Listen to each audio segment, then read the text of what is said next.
আসসালামু আলাইকুম রহমতুল্লাহ।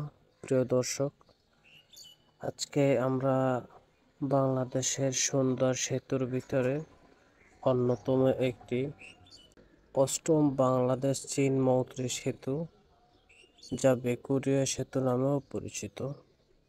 এই সেতুটি পিরোজপুর কোচা নদীর উপর নির্মিত।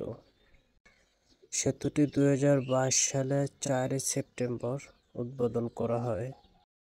সেতুটির দৈর্ঘ্য প্রায় 1490 মিটার এবং প্রস্থ 13.4 মিটার।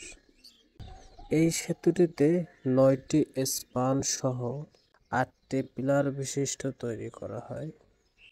সেতুটির নির্মাণে 898 কোটি টাকা ব্যয় হয়।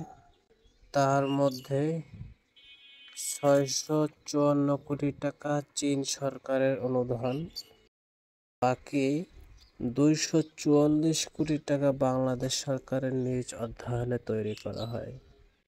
সেতুটিতে দূর দূরান্ত থেকে আমার মতো অনেক গেস্ট এখানে আসে। সকলকে আমন্ত্রিত এই সেতুতে আসার জন্য। সেতুটি যেভাবে সুন্দর, আমার ক্যামেরা অসুন্দর হওয়ার কারণে সেরকমের চিত্র ধারণ করতে পারিনি। মোবাইলে যেভাবে দেখতেছেন তার থেকে অনেক অনেক অনেক সুন্দর। সেতুটির দুপাশে দুইটি বিশাল বিশাল গেট, যে গেট দুইটাই সেতুটাকে আরো আকর্ষণ করে তুলছে।